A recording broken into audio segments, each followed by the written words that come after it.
Ward 2 ના Bhajap corporator Bhanji પટેલે કર્યા સીન સપાટા સમાજ જાધવ પાર્ક 4 રસ્તા પાસેની વરસાદી કેચપીટમાંથી પાણીની લાઈન લીકેજ થઈ રહી હતી, જેથી કોર્પોરેટર ભાણજી પટેલ 4 ફૂટ ઊંડી કેચપીટમાં ઉતર્યા.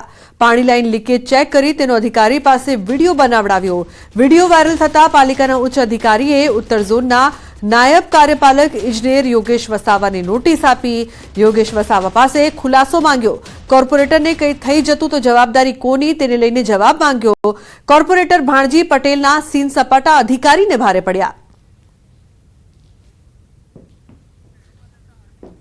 તો સંવાદદાતા હાર્દિક ફોન લાઈન પર જોડાયા છે. હાર્દિક, જે પ્રકારથી જે સીન સપાટા છે કોર્પોરેટરના તે અધિકારીને પણ ભારે પડ્યા છે, શું વધુ અપડેટ છે આ સમગ્ર મામલે? બિલકુલ થી જો આ વડોદરા શહેરની વાત કરીએ તો એક કોર્પોરેટરને કારણે કરે કોઈ ને ભરે કોઈ જેવી પરિસ્થિતિનું નિર્માણ થયું છે અને આ કોર્પોરેટર જે છે તે કેસપેટમાં ઉતરતા આ કોર્પોરેશન તંત્રએ આજે નીચું જોવાનો વારો આવ્યો છે. આ તમે કીધું પ્રમાણે કે સમા વિસ્તાર છે, વોર્ડ 2 માં આવે છે અને જાદવ પાર્ક છે. ત્યાં વરસાદી કેચપીટમાં પાણીની લાઈન જે છે તે લીકેજ થઈ હતી. કોર્પોરેશનના અધિકારીઓ તો સ્થળ પર પહોંચ્યા હતા, પરંતુ જે સ્થાનિક કોર્પોરેટર છે તે સસ્તી પ્રસિદ્ધિ મેળવવા માટે સ્થળ પર પહોંચી ગયા હતા અને ત્યારબાદ 4 ફૂટ ઊંડી કેચપીટમાં ઉતર્યા હતા. ઉલ્લેખનીય બાબત છે કે જ્યારે તેઓ કેચપીટમાં ઉતરવાની વાત કરી ત્યારે અધિકારીએ તેમને અનેક વખત ના કીધું હતું, કારણ કે આ કામ જે છે તે અત્યંત જોખમી છે, પરંતુ તેમને સોશિયલ મીડિયામાં વાયરલ થવાના ચક્કરમાં પોતાનો જીવ જોખમમાં મૂક્યો હતો અને પોતે તો વિડીયો ઉતાર્યા હતા, પરંતુ જે અધિકારી છે અધિકારીને પણ તેમના વિડીયો જે છે તે ઉતારવા માટે દબાણ કર્યું હતું. એટલે ખૂબ જ ગંભીર બાબત છે, પરંતુ આ ભાણજી પટેલના ચોર સપાટાના કારણે આજે હવે અધિકારીએ વેઠવાનો વારો આવ્યો છે, કારણ કે વહીવટી તંત્ર છે તેમના દ્વારા આજે કાર્યપાલક ઇજનેર છે યોગેશ વસાવા તેમને નોટિસ આપવામાં આવી છે અને કહેવામાં આવ્યું છે કે જો તમારી હાજરી હતી તો કોર્પોરેટર કેચપેટમાં ઉતર્યા કઈ રીતે અને કોર્પોરેટરને કંઈક થઈ ગયું હોત તો તેની જવાબદારી કોણ લે. એટલે ટૂંકમાં કહીએ તો મેં કીધું પ્રમાણે કે કરે કોઈ ભરે કોઈ જેવી સ્થિતિ સર્જાઈ છે. કોર્પોરેટર વાયરલ તો થઈ ગયા, ફેમસ તો થઈ ગયા, પરંતુ એના કારણે એક અધિકારીની નોકરી જે છે તે ખતરામાં આવી ગઈ છે. બિલકુલ હાર્દિક, કહી શકાય કે એક અધિકારીને વગર વાંકે લેવા દેવાનો વારો અહીં આવી રહ્યો છે. એવું નથી લાગતું કે કોર્પોરેટરને પણ આ અંગે એમની વિરુદ્ધ પણ કોઈ કાર્યવાહી થવી જોઈએ? આ સ્વાભાવિક વાત છે, કારણ કે મેં કીધું પ્રમાણે કે વિડીયો બનાવવા વાયરલ થવું એ ટ્રેન્ડ છે, પરંતુ પોતાનો જીવ જોખમમાં મુકાય અને એની સજા બીજાને મળે એ કેટલું વ્યાજબી તે સૌથી મોટો સવાલ છે.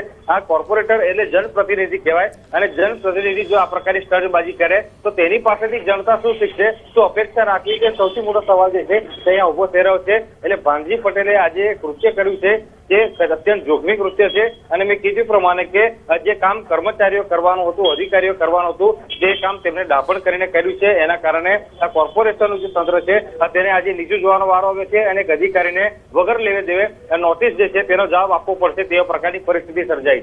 બિલકુલ હાર્દિક, ડાપણ નહીં પણ દોઢ ડાપણ જે પ્રકારથી કરવામાં આવ્યું છે.